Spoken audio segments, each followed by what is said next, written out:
Siapa sih orang yang gak seneng dikasih pujian? Siapa sih orang yang gak bahagia ketika merasa dihargai dan diapresiasi? Assalamualaikum. Halo ya Bunda dan sahabat Sakura. Bagaimana kabarnya? Semoga selalu dalam keadaan baik ya. Oke, sebelumnya kita sudah sempat bahas tentang apa itu self-esteem, kemudian bagaimana cara orang tua untuk membantu anaknya untuk mendapatkan self-esteem. Hari ini kita akan membahas praise atau pujian. Siapa sih orang yang gak seneng dikasih pujian? Siapa sih orang yang gak bahagia ketika merasa dihargai dan diapresiasi? Bukan cuma anak-anak, tapi kita juga. Atau kita pernah mungkin dalam posisi seorang anak-anak kita atau murid-murid kita mendapatkan suatu apresiasi atau suatu penghargaan atau nilainya baik, kita akan lebih sering memuji mereka, kamu pintar ya, kamu hebat, dibanding kita sering memuji mereka dengan secara spesifik. Atau mungkin yang lebih sebenarnya kita bisa katakan good, bagus sekali. Tapi ternyata pujian itu juga bisa berubah menjadi dampak yang negatif. Kok bisa? Kenapa negatif? Pujian akan menjadi negatif ketika pujian disampaikan secara berlebihan, dan juga pujian hanya berfokus kepada hasil dan bukan pada proses.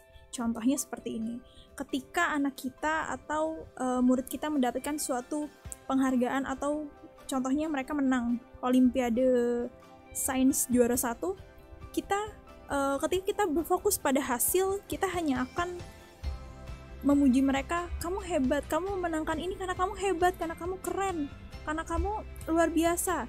Tapi ketika kita memuji mereka dengan berfokus kepada proses mereka, maka kita akan mengatakan kamu menangkan lo Olimpiade ini karena usaha kamu loh yang sangat gigih, usaha kamu bagus.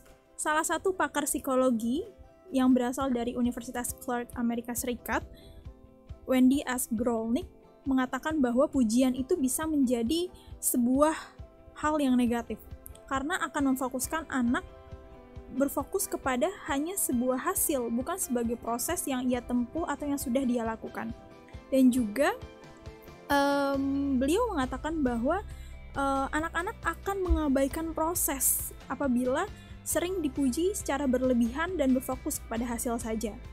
Jadi ditakutkan anak nanti akan mengabaikan semua proses dan akan mengambil suatu jalan yang pintas atau secara instan.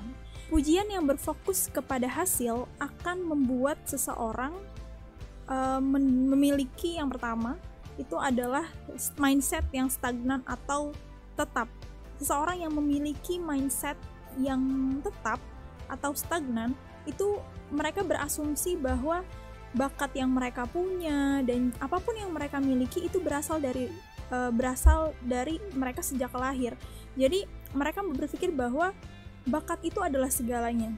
Mereka akan merasa bahwa mereka sudah memiliki itu semua. Jadi ketika mereka dipuji, oh kamu pintar, maka mereka akan merasa, oh saya sudah pintar, seperti itu.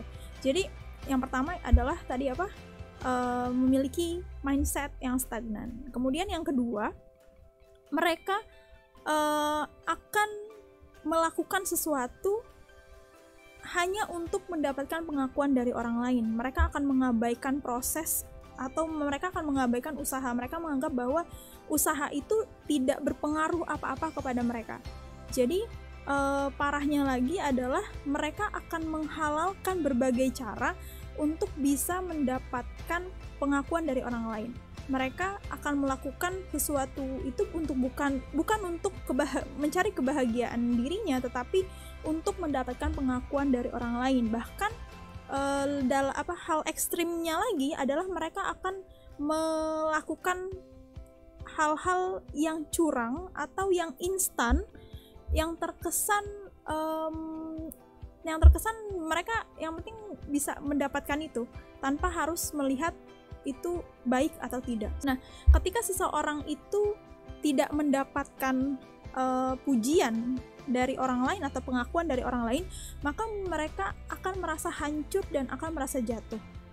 Nah, yang ketiga, ketika seseorang itu sering mendapatkan pujian hasilnya, mereka itu akan memiliki tekanan yang berlebih karena merasa sudah mendapatkan label itu pintar, cerdas, kemudian hebat. Maka ketika mereka dalam kondisi mereka tidak bisa melakukan itu, mereka merasa kesulitan untuk mendapatkan itu, mereka dalam hal ekstrimnya mereka bisa menipu untuk melakukan sesuatu itu hanya untuk mendapatkan label itu agar label itu tidak hilang dari diri mereka, seperti itu. Nah, kemudian yang terakhir adalah ketika mereka sering mendapatkan pujian tentang hasil, mereka akan merasa lebih unggul dari orang lain dan merasa bahwa orang lain tidak ada apa-apanya dengan mereka.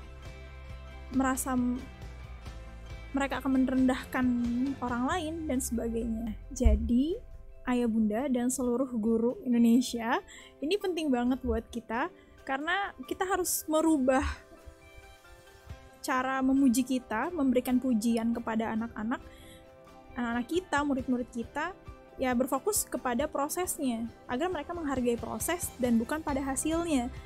Karena ketika kita memberikan pujian yang berfokus kepada proses, maka itu akan membuat mereka melakukan sesuatu itu untuk mencari kebahagiaan mereka sendiri, untuk membahagiakan diri mereka sendiri, dan bukan untuk mendapatkan pengakuan dari orang lain. Karena ketika mereka fokus hanya kepada pengakuan orang lain, maka mereka akan seperti terbatas dan seperti tertekan dalam melakukan sesuatu.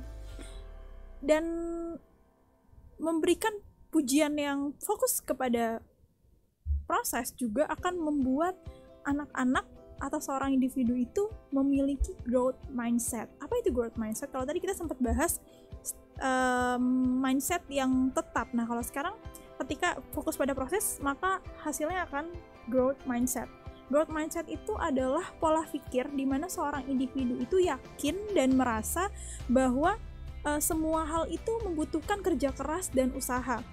Dan mereka merasa bahwa semua itu butuh proses untuk bisa berhasil, untuk bisa sukses, dan bahkan ketika mereka merasa gagal, mereka akan bisa lebih survive seperti itu. Jadi itu akan membuat anak-anak kita menjadi pribadi yang lebih pintar, cerdas, bijak, dan lebih bersemangat dalam berusaha. Jadi pantang menyerah ya bunda. Nah, kemudian growth mindset ini kenapa penting? Karena ketika seorang individu itu dia mendapatkan pujian yang berfokus pada proses dengan apa yang sudah dia lakukan atau yang sudah dia tempuh, maka mereka akan lebih bertahan ketika gagal dan mereka akan lebih mudah mendapatkan feedback atau umpan balik. Jadi jika mereka gagal, maka mereka sudah bisa menerima itu, bahwa itu adalah bagian dari proses belajar atau proses survive-nya mereka gitu. Kemudian yang kedua, kenapa penting sekali para pelajar atau anak-anak akan lebih mudah untuk meregulasi dirinya. Mereka akan tahu, oh yang buat saya gagal ternyata ini, maka saya harus bisa gimana caranya untuk meregulasi diri saya untuk memaksimalkan usaha-usaha yang lainnya. Part selanjutnya kita akan ngebahas gimana sih cara kita, orang tua atau guru, memberikan pujian kepada anak. Nah, ditunggu part selanjutnya. Jika ayah bunda dan sahabat Sakura merasa bahwa konten ini bermanfaat, jangan lupa di like, comment, share, and subscribe. Atau bisa dibunyikan loncengnya agar tidak ketinggalan info kita selanjutnya dan juga konten kita selanjutnya, agar kita bisa belajar bersama dan mendapatkan insight baru. Terima kasih ayah bunda dan seluruh sahabat Sakura. Assalamualaikum warahmatullahi wabarakatuh. Nantikan episode selanjutnya, Sakura Sahabat Keluarga.